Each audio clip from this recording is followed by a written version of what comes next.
तोड़े जो हाणे असांजे आंगण मथे संदसि क़दम कॾहिं बि कोन ईंदा, पर पोइ बि हर रोज़ खड़कंदड़ दर ॾे निगाहूं खॼी वञनि थियूं। घर भातियुनि सां भरियल हूंदे बि ख़ाली ख़ाली लॻे थो। हुन जे कमरे जी मेज़ ते अध में रहिजी वियल ज़िंदगी जी कहाणी मुकमलता जी मुंतज़र अॼु बि आहे। हूअ जंहिंखे सिंध अब्दुल सलाम थहीम जे नाले सां सुञाणंदी हुई, हू जेको कहाणी जे किरदारनि जा मुक़दर तय कंदो हो, पर पंहिंजी ज़िंदगी जी लकीर खे वधाए न सघियो। हू उस्ताद बि हो, सिंध जी सरज़मीन जो उहो भागवंदड़ लेखक बि हो, जंहिं कविता बि अॾीत अफ़साननि जा अंजाम बि लिखिया ऐं ड्रामनि जी दुनिया बि तख़लीक़ कई। हू स्टेज ड्रामनि खे नए सिरे जारण जा जतन बि कंदो रहियो। इल्मी अदबी धुरिन वक़्तन ब वक़्तन हितां इल्मी अदबी रिसाला जारी करे अदबी जोत जलाई आहे। इन हवाले सां नामवर कहाणीकार ऐं रोशन तारा रिसाले जे एडिटर अब्दुल सलाम थहीम चयो, जाती में अमली तरह अदबी रिसाला बि जारी थिया, जिन में ॿाराणो अदब जगमग बि हिकिड़ी वॾी अहमियत रखे थो। जगमग मूंखे यादि थो पवे शायदि 90 या 92 वारे दौर में मोहतरम साईं रसूल तमीमी ऐं हाजी ज़ाहिद इसाक़ सुमरो, साईं अज़ीज़ जाफ़राणी, इन्हनि जे गॾियल सथ पारां जारी थियो ऐं उहो रिसालो उन वक़्तु तमामु इन तरह में मशहूरु थियो ऐं उन मां काफ़ी दोस्तनि खे उत्साह मिलियो। ऐं पंहिंजी ॻाल्हि करियां त उन में मुंहिंजे मामे नौज़ीन नफ़ीस जी हिकिड़ी कहाणी शाया थी हुई, हौसलो जे हुजे त फ़ासिला छा कंदा। उन कहाणी ई मूंखे लिखण लाइ उत्साह ॾिनो हुयो ऐं अॻियां हली मूं बि ॿाराणियूं कहाणियूं लिखणु शुरू कयूं। ऐं जगमग खां पोयां वरी जाती में बज़्म अदब आहे, क़याम में आहे, उन पारां रोशन तारा रिसालो जारी थियो, जंहिंजा हिन दौर में मतिलबु त 17 शुमारा जाती जहिड़े शहर मां ऐं शाया थिया ऐं उन बि हिते जे काफ़ी मतिलबु नौजवाननि खे ॿाराणे अदब ॾांहुं आंदो ऐं उन्हनि बाक़ाइदे लिखणु शुरू कयो ऐं अञा बि उन्हनि मां कुझु दोस्त लिखनि पिया। त जाती जो ॿाराणे अदब लाइ तमामु अहम किरदारु रहियो आहे ऐं इंशाअल्लाह ताला असांजी कोशिशि आहे त ॿाराणे अदब खे हथी ॾियारण लाइ ॿीहर रोशन तारा खे मंज़राम ते आणियूं। अॼु बि जॾहिं अब्दुल सलाम थहीम पारां मूंखे ठाहिराए ॾिनल कमरे में अची विहां थो त दिलि ते खोड़ सारियूं यादूं तरी थियूं अचनि ऐं हा पोइ अखियुनि जा बंद भॼी था पवनि ऐं उहो वक़्तु ऐं उहे लम्हा बि अखियुनि वारियूं तरी था अचनि जॾहिं हूअ पाकिस्तान जे बहितरीन इदारे SIUT कराची मां दोस्तनि सां गॾु चेकअप कराए मोटियो हो त घर में अची चयो हाणे असगर जी शादी कराइणी आहे। जल्द भाउ जी शादी जा ॾींहं पधरा कंदासीं। संदसि मन में हो त थोरो वक़्तु आहियां उन लाइ शादी जल्द कराइण लाइ राति ॾींहुं हिकु करे छॾियाई। असांखे घर में दिलासा पए ॾिनाई त असगर जी शादी खां पोइ वरी आऊं तबियत ॾेखारणु वेंदुसि। शायदि डॉक्टर वरी ऑपरेशन कनि, छो त ऑपरेशन बाद जितां नाकारा गुर्दो कढियो वियो, उते निढड़ो इन्फेक्शन थी पियो हो। 4 फरवरी ते शादी रचाए वई त हुन महसूसु थियण ई न ॾिनो त हूअ को तकलीफ़ में आहे। वक़्तु गुज़रंदो रहियो। मार्च जे महीने में मुर्शिद बिहाणी जो मेलो लॻो। ज़िंदगी जे सफ़र में हुनखे सफ़र सां दिलचस्पी हूंदी हुई। घुमण फिरण जो वॾो शौक़ीन हो। तबियत ठीकु न हुई, घुमण फिरण खां लाचार। संदसि दोस्त उस्मान ख़ान थईम, अशरफ टेमड़ो, उमर ख़ासि खेली ऐं अशरफ मला हिकु राति खेसि मेले में घुमण लाइ वठी विया, पर 15 मिंटनि खां पोइ मिठाई वठी घर मोटी आयो। चांहि मेले में मूंखे मज़ो न आयो। 31 मार्च ते ॼण मुंहिंजी साॼी बांह कपजी वई। हिन भरियल दुनिया में हुन 31 मार्च 2023 ते रमज़ान शरीफ़ जे भलारे महीने में अखियूं बंदि करे छॾियूं। अब्दुल सलाम थहीम अलहड़ जवानी में असां खां विछड़ी वियो। उहो विछड़ियो कोन्हे, उहो त नील गगन जो चंड सितारो आहे। सदाईं पोइ यादि जे ऐवान में चिमकंदो, सदाईं पोइ यादि जे ऐवाननि में चिमकंदो लिलाट हूंदो। हुनजी ज़िंदगी मुख़्तसिर ख़ूबसूरत अथा नावल जिया हुई। हुन जी ज़िंदगी मुख़्तसिर हुई, मुख़्तसिर ॿपहरीअ जिया हुई, पर हुन मुख़्तसिर ज़िंदगी में एॾो अदबी पोरो कयो जो वॾी उमिरि जेॾा माण्हू बि न करे सघनि, शायदि न कंदा हुजनि। हुनजी कहाणी भरपूर हुई, हुनजा जेके स्टेज नाटक हुआ से बि भरपूर हुआ, समाज जा अकासी हुआ, समाज में जेको हुन ॾिठो, जेको हुन भोॻियो, उहो उन कुझु लिखियो, उन्हनि खे हुन लफ़्ज़नि जो रूप ॾिनो। ख़बर न हुई त एतिरो जल्दी विछड़ी वेंदो, एतिरो उन आसमान जे सितारे जे मथां ही वक्ती जुड़ाली ईंदी ऐं असां खां उहे सितारा गुम थी वेंदा। पर ईअं न आहे, जुड़ बादल थींदा आहिनि पर हलिया वेंदा आहिनि, सितारा चंड पिया चिमकंदा आहिनि। सो सिंधी अदब जे आसमान ते अब्दुल सलाम फ़हीम सितारनि जा लिलाट हूंदो, चंड जियां पियो टिमकंदो। हू चोरीअ जे चंड जियां हो, ॾाढो प्यारो इंसान। हुन सां मुंहिंजी मुख़्तसिर मुलाक़ात हुयूं। हू बिज़ी फ़ोरियत माण्हू, उस्ताद, वरी ट्यूशन ॾे, वरी कंहिं दुकान ते वेहे, संगत सां कचहरी करे, ऐं वांदो माण्हू। तॾहिं बि असांजो मुलाक़ातूं मुख़्तसिर हुयूं, पर टेलीफोन ते अक्सर असांजूं डिघियूं कचहरी थींदियूं जो बैलेंस ई ख़तम थी वेंदा हुआ। अब्दुल सलाम फ़हीम ही मुंहिंजो अहिड़ो प्यारो दोस्त हो जो सच पुछो त हाणे जॾहिं हुनजो तसवुरु ईंदो आहे त आउं त उहो सोचे हैरान थींदो आहियां त अॼु दुनिया में सलाम न आहे पर आउं मौजूदु आहियां। असांजूं मुलाक़ातूं तमामु घटि हुयूं, पर पोइ बि फ़ोन ते असांजा राब्ता ॾाढा घाटा हुआ ऐं उहे राब्ता हुन जे करे बहाल हुआ। आउं त सुस्त माण्हू हुयुसि।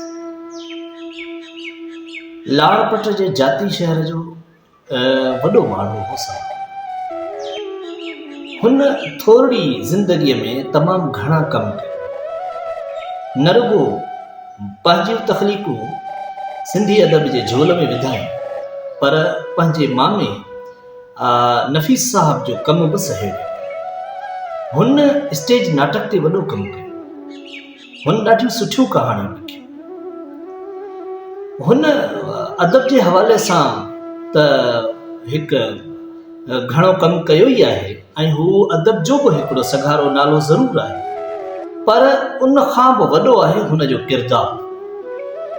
पंहिंजे किरदार जो वॾो माण्हू, रवैये जो तमामु बहितरीन, बर्दाश्त कंदड़, ॿुधंदड़ ऐं तसलसल खे बहाल रखंदड़। असांजे हिन समाज में ही ॾाढा सुठा कम आहिनि जेके असां पंहिंजे तख़लीकारनि खे, लेखकनि खे कंहिं डॉक्यूमेंट्री में समायूं था। त अब्दुल सलाम फ़हीम ॾाढो सुठो कहाणीकार हुयो। असांजो दोस्त हो, बदीन जे कुझु एनजीओज़ में बि इन कमु कयो। हिते साणुसि मुलाक़ात थींदी रहंदी हुई। संदसि कहाणियुनि जा किताब जिन में मुआशरे जा उहे दर्द, औरत जी मज़लूमियत, समाज जा दर्द, तबक़ाती निज़ाम जे हवाले सां इन पंहिंजे कहाणियुनि में हिकिड़ी मज़ामती किरदारु अदा कयो। ऐं हक़ीक़त में ॾाढो ॾुख थींदो आहे जॾहिं अहिड़ा असांजा नौजवान दोस्त ओचितो ई ओचितो ज़िंदगी में हलंदे हलंदे जुदा थी वेंदा आहिनि। त अब्दुल सलाम फ़हीम जे हवाले सां जेतिरो बि कमु कजे, डॉक्यूमेंट्रीज़ ठाहिजनि, कालम लिखजनि, तमामु थोरो कमु आहे उहो। छाजे करे तूं पंहिंजी ज़िंदगी में हिकिड़ो ॾाढो वॾो माण्हू हो, अदब जे हवाले सां हुन वॾो कमु कयो। असां ख़ासि करे इबरत मैगज़ीन आहे, सिंध रंग आहे, हज़ार दास्तान आहे, उनमें गॾिजी कहाणियूं लिखियूं, हम असर हुआसीं ऐं हिक ॿिए सां असां कहाणियूं लिखंदा हुआसीं त फ़ोन ते वरी उन्हनि खे शेयर कंदा हुआसीं हिक ॿिए सां। किथे का फ़नी कमी पेशी हूंदी हुई त उनजे हवाले सां ज़िक्र थींदो हो। जेकॾहिं किथे का कहाणी छपबी हुई त अब्दुल सलाम पाण फ़ोन करे उनमें का कमी पेशी हूंदी हुई त ॿुधाईंदा हुआ। ऐं हू न रुगो हिकिड़ो मुआशरे जो सुठो कहाणीकार हो, पर पंहिंजे नंढड़े घर, पोड़े पीउ, भाइरनि जे लाइ बि हिकिड़ो सम्झो त हिकिड़ो सहारो हुयो। पर ही दुनिया आहे जेका इंसान खे छॾणी आहे ऐं माण्हू हिन दुनिया मां हलियो वञे थो। त अब्दुल सलाम जो जेको विछोड़ो आहे इहो ख़ाल कॾहिं भरिजी कोन सघिबो। ऐं हुन जेको मुआशरे में पंहिंजे समाज में कहाणियुनि में जेके दर्द अक्स समाए वियो आहे उहे ज़माननि ताईं पीढ़ी दर पीढ़ी जेको सो असांजे हिन समाज में माण्हुनि जे लाइ शऊर जी तबलीग जे ज़रिए हिकिड़ो इहे कहाणियूं सबबु बणबियूं रहंदियूं ऐं जेके बि पढ़ंदा रहंदा जेकॾहिं माण्हू पंहिंजे कलम जे ज़रिए पंहिंजी लिखणी जे ज़रिए मुआशिरे जे हिकिड़े माण्हू खे बि सुधारे वञे थो त हू हिकिड़े पंहिंजे हिसे जो वॾो कमु करे वञे थो। अब्दुल सलाम थईम हिकिड़े जाती जहिड़े नंढड़े शहर में रही हुन वॾो कमु कयो, ड्रामनि जे हवाले सां, स्टेज ड्रामनि जे हवाले सां ऐं कहाणीकारनि खे गॾे हिकिड़ा अहिड़े क़िस्म जा प्रोग्राम करणु ऐं हू न रुॻो हिकु सुठो कहाणीकार हो पर हिकिड़ो सुठो दोस्त बि हुयो ऐं हुन तमामु वॾो किरदारु अदा कयो पंहिंजी ज़िंदगी में। त रब पाक हुन जा दर्जा ऊचा कंदो ऐं हुन जा जेका पोयर आहिनि उन्हनि खे बि सबर जी तौफ़ीक़ ॾींदो। असां जेके बि दोस्त आहियूं कोशिशि कयूं त हाणे हुन जूं जेके लिखियल कहाणियूं आहिनि हुन जो जेको नसर आहे उनखे किताबी सूरत में आणणु घुरिजे। महिरबानी। अस्सलाम वालेकुम नाज़रीन। जीअं त असांजो इंतिहाई प्यारो दोस्त मोहतरम अब्दुल सलाम थई जेके हिन वक़्तु असां सां गॾु जिस्मानी तौर ते मौजूदु कोन्हे पर उहे पंहिंजे किरदार, पंहिंजे कम ऐं पंहिंजे इल्मी पोरे जे बदौलत उहे असांजे दिलि जे अंदरि हमेशह ज़िंदा आहिनि ऐं ज़िंदा रहंदा। अरबी जो हिकु मक़ूलो आहे त जेका शइ ज़बान मां निकिती उहा आसमान में उॾरी वई, पर जेका शइ कलम जे नोक मां निकिती उहा हमेशह जे लाइ महफ़ूज़ थी। त माण्हू मरी वञनि था पर जेके माण्हुनि जो इल्मी पोरियो आहे उहो किताब जी सूरत जे अंदरि जेकॾहिं आहे त उहो सदियुनि ताईं माण्हू ज़िंदा आहे। अब्दुल सलाम ताईं उनखे अलाह तमामु हिकिड़ी मुख़्तसर ज़िंदगी ॾिनी पर हू उन मुख़्तसर ज़िंदगी जे अंदरि पाण तमामु वॾो कमु करे वियो जेके माण्हू 70-80 सालनि जी जमार में बि एतिरो कमु न करे सघंदा आहिनि। हर माण्हूअ जी के कम ते गिरफ़्त हूंदी आहे, को माण्हू तारीख़ ते कंहिंजी गिरफ़्त हूंदी आहे, कंहिंजी शाइरी ते हूंदी आहे, कंहिंजी तहक़ीक़ ते हूंदी आहे, पर असांजो प्यारो दोस्त अब्दुल सलाम जेको हिकु वक़्तु सुठो कहाणीकार त हो ई पर उन सां गॾु हू सुठो ड्रामा राइटर बि हुयो। ॿाराणे अदब ते बि उनजी वॾी दस्तरस हासिल हुई जो उनजे मञता जे एवज़ लैंग्वेज अथॉरिटी वारनि उनखे एवॉर्ड सां बि नवाज़ियो। इहा बि उनजे लाइ हिकिड़ी ऐं असांजे खिते जे लाइ हिकिड़ी ख़ुशकिस्मती जी ॻाल्हि हुई। ऐं हू हिकु तमामु बहितरीन शाइर बि हुयो। त मतिलबु त हिकु माण्हू मतिलबु त हिक खां वधीक कम करे इहे तमामु घटि माण्हू हूंदा आहिनि जेके अहिड़े क़िस्म जो कमु कंदा आहिनि। उन्हनि मां हिकु असांजो प्यारो अब्दुल सलाम थई साहब बि हुयो। अल्लाह पाक उनखे जन्नत में जायूं ॾे। उनजो कमु, उन जूं कहाणियूं अॼु बि असां वटि ज़िंदा आहिनि। हू जेके ड्रामा जेके लिखंदो हुयो हू फ़क़ति ड्रामा लिखी छॾे न ॾारींदो हो, उन्हनि खे वरी स्टेज ते प्ले कराईंदो हुयो। त असांजे मुआशरे जे अंदरि जेके नासूर आहिनि, जे गुटकियो आहे, मंशियात आहे, कारोकारी जी कुदू रस्मूं आहिनि, अहिड़े क़िस्म जा जेके मतिलबु त असांजे मुआशरे जे अंदरि जेके नासूर आहिनि उन्हनि ते उन कलम खयो, उन ते न फ़क़ति उन लिखियो पर उन ते उन डायरेक्शन्स ते न ऐं उहे ड्रामा बि उन प्ले कया। त बहरहाल हू पंहिंजे नंढे उमिरि जे अंदरि तमामु वॾो कमु करे वियो ऐं इनशाअल्लाह अब्दुल सलाम असांजे दिलि जे अंदरि हमेशह ज़िंदा रहंदो। महिरबानी। ऐं तव्हांजो ज़ुबैर जाफ़रानी, डायरेक्टर लाड़ म्यूज़ियम बदीन। महिरबानी। असांजे प्यारे दोस्त लेखक अब्दुल सलाम थईम जे विछोड़ खे 1 साल गुज़रियो, जंहिंजो ॾुख अञा ताईं उहो ई रहियो आहे ऐं उस आसा जे आख़िरी ॾींहुं जिन ताईं मुंहिंजो ॾुख रहंदो, छाजे करे हुन सां रूह जो रिश्तो रहियो।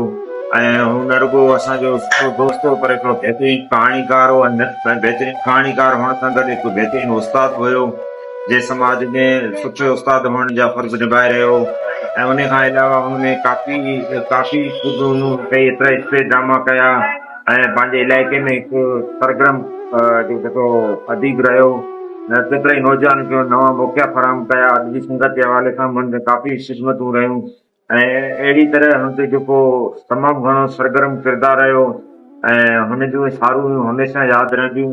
अब्दुल सलाम फहीम जे ॾुख साह जे आख़िरी हिचकिन ताईं मूंखे यादि रहंदो। अब्दुल सलाम फहीम खे विछड़ंदे सॼो साल थी वियो त संदसि तस्वीर ऐं समात असांजे अञा बि समातनि ऐं बसावतनि सां टकरा थी। सम उमिरि जो ई विछोड़ो न रुगो असां जातीअ जे अदबी हल्के जे दोस्तनि महसूसु कयो आहे, पर असांजे शहर खां ॿाहिरि पूरी सिंध में संदसि कमी महसूसु कई आहे। बाराणी अदब जे लाइ हिन मूं सां गॾु रोशन तारा रिसाला लाइ जेको जा खोड़ियो सो शायदि ॿियो न करे सघे हा। कहाणियूं, ड्रामा, शाइरी ऐं दोस्ती जी लाज़वाल शख़्सियत हमेशह ज़िंदा रहंदी ऐं पंहिंजी अदबी ॿोलीअ सां तहरीरनि में सितारनि जी हमेशह दरकंदी आहे। बिस्मिल्लाहिर्रहमानिर्रहीम। सेई जोबन ॾींहं जॾहिं सॼण सफ़र हलिया, रुआ रहन सिपरी आयल करियां कीअं, मूंखे चाढ़े चीअं वियो वणजारो ओहरियो। नौजवान कहाणीकार मरहूम अब्दुल सलाम फहीम जंहिंसां मुंहिंजे रूह जो नातो हुयो। अब्दुल सलाम अणमुंदाए ते उमिरि में असां खां हमेशह लाइ मोकिलाए वियो। अब्दुल सलाम फहीम घण रुखी शख़्सियत जो मालिक हुयो। हुनजी ज़िंदगी जा केतिरा ई पासा आहिनि जिन ते शायदि आऊं ॻाल्हाइण लाइ मूं वटि लफ़्ज़ न हुजनि। हू हिकु पासे हिकु फ़र्ज़ शनाज़ उस्ताद हुयो त साॻी जॻह ते हिकु सिंध जो नामवर कहाणीकार, शाइर, अदीब, ड्रामा राइटर ऐं तमामु नफ़ीस तबियत जो मालिक हुयो। उन खां अलावा अब्दुल सलाम तबियतनि मिज़ाजनि हिकु उम्दा माण्हू हुयो, पर ज़िंदगी असां खां हिकु अहिड़ो इंसान खसे वई जंहिंजो ख़ाल ज़िंदगी भर भरजणु नामुमकिन आहे। अब्दुल सलाम पंहिंजी मुख़्तसिर ज़िंदगीअ में ऐं नंढपण खां वठी पंहिंजे मामे सिंध जे मज़ाहमती जमालियाती शाइर मोहतरम नूरदीन नफ़ीस जी शाइरी खां मुतासिर थी अदबी दुनिया में पेर पातो ऐं उन नंढपण खां वठी शाइरीअ खां अदब सां, इल्म सां, फ़न ऐं आर्ट सां पंहिंजो शौक़ु जारी रखियो ऐं उन पंहिंजी ज़िंदगीअ में तमामु घणो कुझु करे वियो। शायदि उहो असांखां कोन विसरी सघिबो। बसि दुआ आहे त अलाह पाक उनखे जन्नतुल फिरदौस में आला मक़ाम नसीब फरमाए ऐं असांखे सदा यादि रखंदासीं।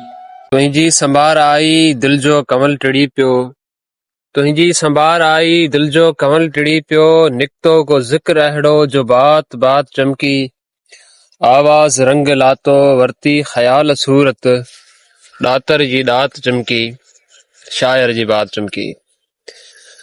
अॼु सिंध जे यगाने कलमकार असांजे इंतिहाई पिरी प्यारे दोस्त अब्दुल सलाम फहीम जे विछोड़े जो ॾींहुं आहे।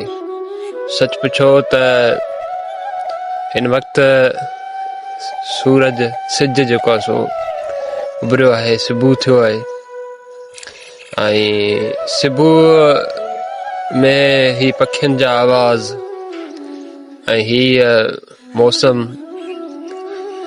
ऐं हिन में हिकिड़े कहाणीकार जो विछोड़ो सच पुछो त माहौल खे बि जहिड़ो करे हुन सोगवार बणाए छॾियो। साल गुज़रियो आहे पर अॼु ॾींहुं ताईं बि असांखे ईअं ई महसूसु थिए थो ॼण हू कल्हो को ॾींहुं हो। सलाम सिंध जे चोटीअ जे कहाणीकारनि मां हो, तमामु सादी तबियत जो माण्हू, मिज़ाज जो ॾाढो भलो।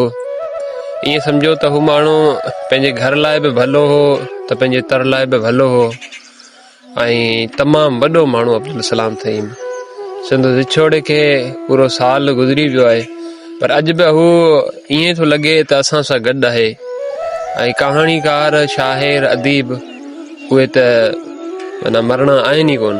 उहे सदा असां सां गॾु आहिनि, सदा अमर आहिनि ऐं सदा जेको सो उहे सिंध में रहणा आहिनि ऐं सदाई उन्हनि जी ख़ुशबू जेका आहे सा उहा नसल दर नसल मुंतकिल थींदी रहंदी।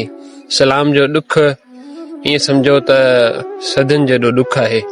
सो सलाम ने असांखां कॾहिं विछड़ियो आहे सलाम, उनखे अॼु साल थियो आहे, पर उन साॻी शिकल और सूरत में उन ई मिज़ाज जो उन ई अंदाज़ जो असांखे माण्हू मिलियो। उहो संदसि भाउ आहे असगर सहीम साहब, इंतिहाई प्यारो माण्हू ऐं सलाम जीअं राब्ता जेके दोस्तनि सां बहाल रखण वारो माण्हू आहे। सो सलाम असांखे विछड़ियो ज़रूरु आई पर असांखे विसरियो न आहे। अॼु मुंहिंजे प्यारे भाउ सलाम जे हवाले सां आउं तव्हांखे छा चवां। सलाम जिते हिकु कहाणीकार जी सुञाणप आहे हुनजी, उते हुनजी ॿी बि सुञाणप हुनजे समाज इंसान हुअण वारी आहे ऐं हुनजी हिकु सुञाणप अञा अलॻि मूंसां रिश्ते जी बि आहे। पहिरीं ॻाल्हि त अब्दुलसलाम समाज जो चुरपुर रखंदड़ उहो कहाणीकार हो जंहिंजे अख सां कई अहिड़ियूं शयूं जेके घणा दोस्त लिखी कोन सघिया हुन लिखियो। हिसास कहाणीकार जॾहिं लिखंदो आहे त उनजे रूह जेकॾहिं उनजे रूह में उहा कहाणी अची वञे ऐं त वरी कहाणी जे रूह में उहो मौजूदु हूंदो आहे। अब्दुलसलाम जी कहाणी में अब्दुलसलाम पाण मौजूदु हूंदो आहे, अॼु बि मौजूदु आहे, असांखां छिनी कोन विछड़ी कोन वियो आहे। असां खेसि ईअं पिया सम्झूं त असांजे साम्हूं वेठो आहे। अॼु अब्दुलसलाम नंढड़ी उमिरि में वॾो कमु कयो। इहे इलाही थोरा माण्हू कमु कंदा आहिनि, तमामु थोरा माण्हू कमु कंदा आहिनि जेको अब्दुलसलाम कयो। अब्दुलसलाम हिकु कहाणीकार ड्रामा नवीस सां गॾु समाज जे ॾुखनि तकलीफ़नि ऐं दर्दनि खे एतिरो त वेझो हो जो हुन पंहिंजे कहाणीअ खां वठी हुनजी समूरी ॻाल्हि ॿोल जेका समाजी चुरपुर हुई उनमें उनजो दर्द मौजूदु हो, उनजो दर्द छिलकियो पिए ऐं उनखे महसूसु कयो। असां जॾहिं बि असां कचहरी कई त हुन माण्हू जी ॻाल्हि कई, तकलीफ़ुनि जी ॻाल्हि पे कई, खिलंदा बि हुआसीं त रोअंदा बि हुआसीं। ऐं अब्दुलसलाम सां हिकिड़ो जेको रिश्तो जेको हो उहो हिकिड़ो ज़ाती रिश्तो मुंहिंजो हिकिड़ो उहो उनजे करे जीअं अब्दुलसलाम साईं मोहम्मद मुबारक थईम जो फर्ज़ंद आहे ऐं साईं मुबारक जिते मुंहिंजो सुठो उस्तादु आहे उते मुंहिंजो वालिद वांगुरु आहे, पीउ वांगुरु आहे ऐं मूंखे उतां पीउ वांगुरु प्यारु मिलियो आहे। ऐं हुन संदसि घर में केतिरा मुंहिंजो नंढपण में गुज़रियो आहे। साईं सां इलाही इज़तूं इलाही मुहबतूं ऐं साॻियो अब्दुलसलाम ॿाहिरनि वांगुरु अब्दुलसलाम ऐं रिश्तो बि ॿाहिरनि वांगुरु उहो मूंखे भाई छॾींदो हो, केतिरियूं ज़ाती कचरियूं कंदो हो, उनजे अंदर में जेको कुझु हूंदो उनजो इज़हार बि मूंसां कंदो हो। पर अब्दुलसलाम जहिड़ो अंदर में हो अहिड़ो ॿाहिरि हो ऐं अहिड़ी संदसि लिखणी हुई, साफ़ गो, सच गो, हिमत वारो, हिसास हुअण बावजूदि दिलेर ऐं संदसि किरदारु दिलेर त संदसि लिखणी बि दिलेर। इहे इलाही थोरा माण्हू हूंदा आहिनि जंहिंमें अहिड़ियूं ख़ूबियूं हुजनि ऐं हुन थोरी उमिरि में इलाही कुझु कयो जेको असांजे पढ़ण लाइ आहे सभिनी दोस्तनि जे लाइ अॼु बि जेकॾहिं उन जूं यादगिरियूं जेके पियूं आहिनि से असांखां परे कोन आहिनि। ऐं सम्झां थो अब्दुलसलाम हमेशह यादि रहंदो, असां सां गॾु रहंदो। सलाम थईम जे लाइ लतीफ़ साईं जो हे सिटूं त लालण लॾे वियो लोक मां पाड़े पई पचार, न मला न मखड़ी न का तड़ तंवार, कश्तीअ जा सवार काल लॻी विया कापड़ी। अब्दुलसलाम थईम जो तोड़क ज़िंदगी हुनखे तमामु थोरो अरसो ॾिनो, पर बावजूदि उन थोरे अरसे जे जेतिरो अरसो बि हू ज़िंदा रहियो हुन पंहिंजो पाण सां पंहिंजे इल्म सां अदब सां पाण मल्हायो। थोरे वक़्त में हुन पंहिंजो पाण खे इहो साबित करे ॾेखारियो त सिंधी अदब में मुंहिंजी हिकिड़ी शनाख़्त आहे। तमामु थोरे वक़्त में हुन जाम सारा किताब लिखिया ऐं उहे किताब सॼे सिंध जे भरपट में मशहूरु मारूफ़ थिया, संदसि जो नालो रोशन करायो। इन जो इहो हिकिड़ो इहो सबूत बि आहे त संदसि क़ाबिलियत जो त सिंध जे मोतबर इदारे सिंधी लैंग्वेज अथॉरिटी बि संदसि जो हिकिड़ो किताबु छपियो। इहो हुनजे लाइ हिकिड़ी एज़ाज़ जी ॻाल्हि आहे त हेॾे मोतबर इदारे में हिनजो हिकिड़ो किताबु छपियो। अब्दुल सलाम थईन हर अदब जी हर सन्फ़ ते तबे आज़माई कई, चाहे वो नसर हुजे चाहे नज़म हुजे, हर मैदान में हुन पंहिंजो पाण मल्हायो आहे। ऐं ख़ासि करे ॿाराणे अदब में जॾहिं हुन शुरात लिखियो हुयो त हुनजी लिखणियूं पूरी सिंध में मशहूर थियूं हुयूं ऐं खेसि ही उतां खां उत्साह मिलियो जंहिं हुनखे पोइ घणनि ई किताबनि जो साहिब कयो। अब्दुल सलाम थईम असांजे बरपट लाड़पट जो हिकिड़ो अहिड़ो अणविसरंदड़ किरदारु आहे जेको जंहिं तारीख़ जे वर्कनि ते अहिड़ा नक्श चिटिया आहिनि जेको शायदि कंहिंखां विसरी सघे। इहो असांजे ईंदड़ मुस्तक़बिल जे लाइ हिकिड़ो रोशन मिसाल आहे त असां अहिड़नि किरदारनि खे ॾिसूं ऐं पंहिंजो रोल मॉडल ठाहियूं ऐं अॻिते वधूं। ऐं आऊं संदसि घर वारनि खे बि इहा तलक़ीन कंदसि त संदसि ई छॾियल कम खे अॻिते वधाइनि ऐं इन कदम ते इन ई नक्शे कदम ते अॻिते हलंदा रहनि।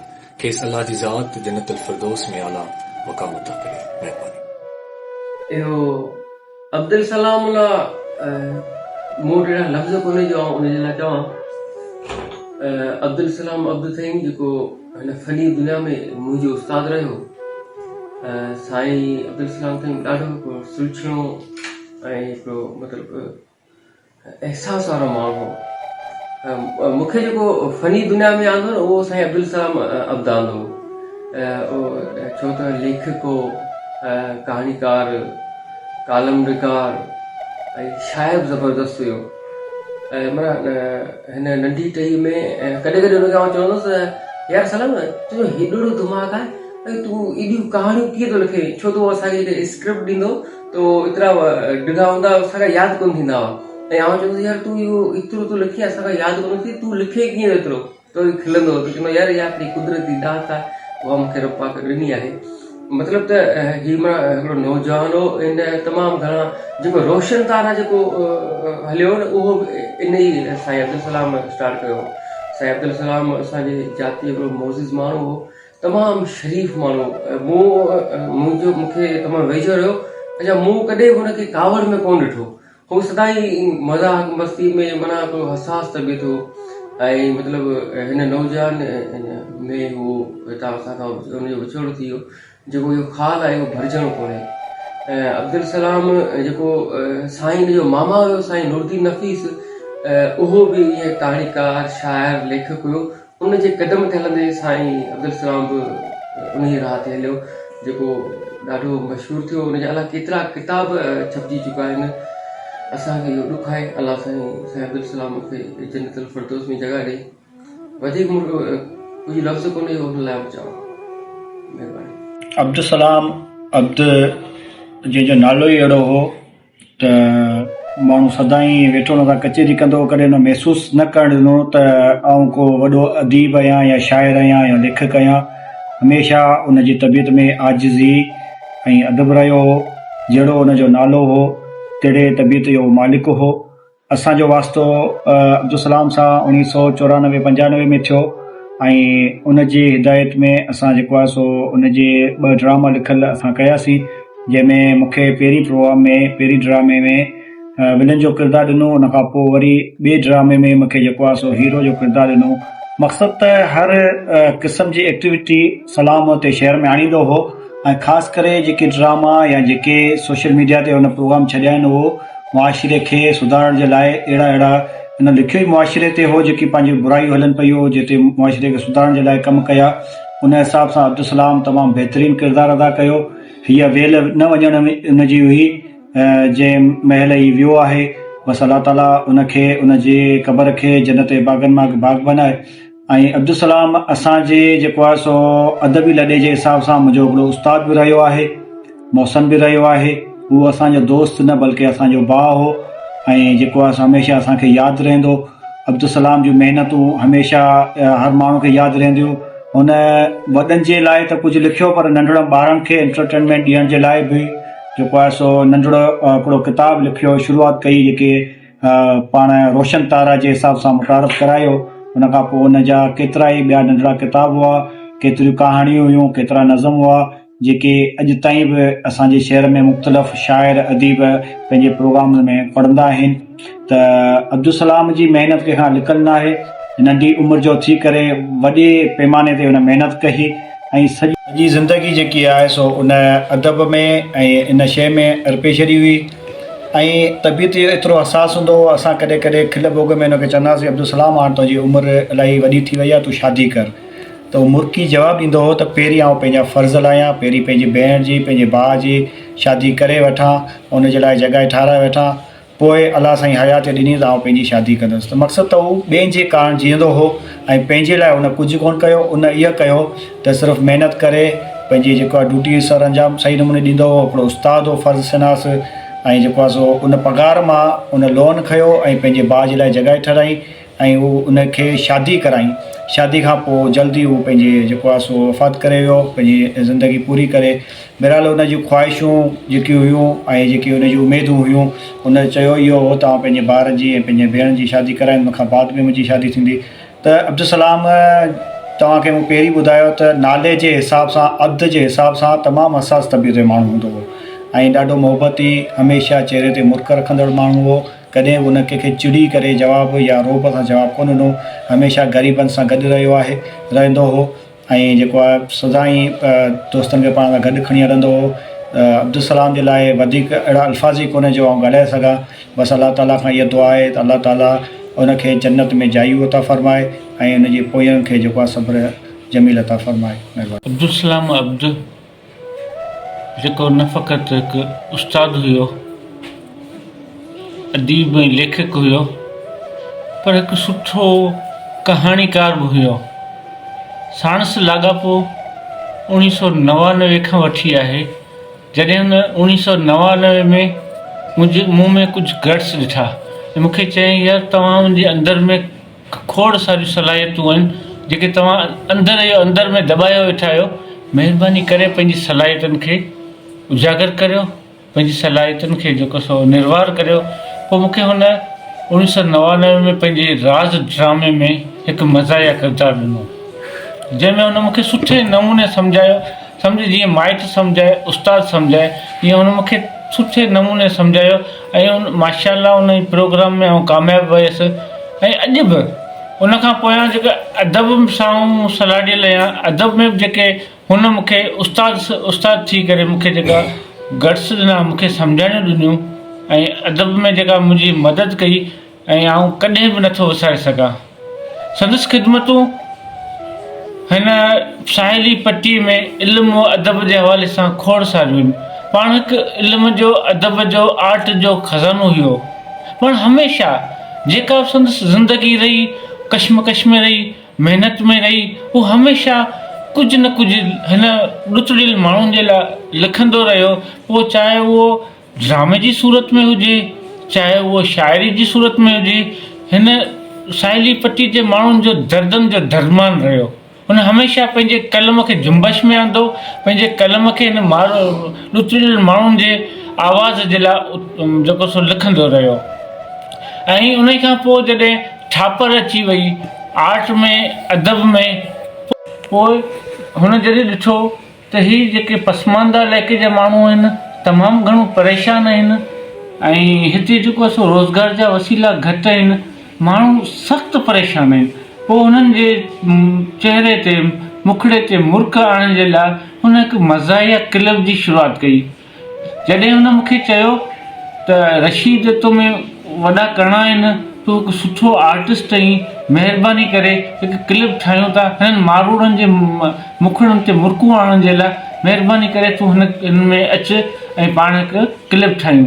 पोइ जॾहिं आऊं उते वियुसि, पोइ हुन मूंखे वलू वाजा जे नाले सां मुतारफ़ करायो ऐं अल्हम्दुलिल्लाह अॼु सभई मूंखे अब्दुल रशीद उर्फ़ वलू वाजा जे नाले सां सुञाणनि था। इहा जेका मूं ते महिरबानी आहे, ऐं अॼु आऊं ॿ अखर ॻाल्हाए रहियो आहियां ऐं जेको कुझु बि आहियां उहा सलाम जी महिरबानी आहे। अॼु जेको कुझु बि आहियां सलाम जी बदौलत आहियां। ऐं इहा दुआ थो कयां त अलाह साईं मुंहिंजे उस्ताद, मुंहिंजे दोस्त, मुंहिंजे मोहसिन अब्दुल सलाम अब्द खे जन्नतुल फिरदौस में बुलंद मक़ाम अता फ़रमाए ऐं संदसि क़ब्र खे जन्नत जे बाग़नि मां हिकु बाग़ बनाए। अब्दुल सलाम थईम पंहिंजे मामे नूरुद्दीन नफ़ीस जे नक्शे क़दम ते हलंदे हलंदे इल्मी अदबी दुनिया आबाद कई। हुन सॼी सिंध में पाण खे मञरायो। अब्दुल सलाम थईम धरती जो कवि हो। संदसि मन में धरती जो इश्क ऐं ज़ुल्म ख़िलाफ़ जदोजहद करण वारा जज़्बा हुआ। हुन नज़म बि लिखिया त कहाणियूं बि लिखियूं। जाती शहर में अदबी सरगर्मियुनि वसीले हुन माण्हुनि में शौर पैदा कयो। हूअ बुनियादी तौरु सिंध जो बहितरीनु कहाणीकार, ड्रामा निगार ऐं शाइर हो। हुन उस्ताद तौरु पंहिंजो ख़िदमतूं बि सरअंजाम पई ॾिनी। हुन जिते मासूम ॿारनि जे ज़हन में इल्म जा अलम खोड़िया, उते हुन कहाणियुनि जा अहिड़ा किरदार तख़लीक़ कया जेके पढ़ंदड़नि खे हक़ीक़ी किरदार नज़र ईंदा हुआ। अब्दुल सलाम थईम लाड़पट जे निढड़े शहर जाती में 15 मार्च 1980 में प्राइमरी उस्ताद मोहम्मद मुबारक थईम जे घर में जन्म वरितो। ख़ामोश तबियत इंसान हो। अमा खेसि प्यार मां पप्पू करे सॾींदी हुई। अॻिते हली पप्पू घर जो ज़िम्मेवार फ़र्द थी वियो ऐं समूरे घर जूं ज़िम्मेवारियूं हुन संभालियूं। जाती जी साहिली पटी ते अनमोल माण्हुनि जनम वरितो आहे। जेकॾहिं उन्हनि जी तारीख़ जॾहिं बि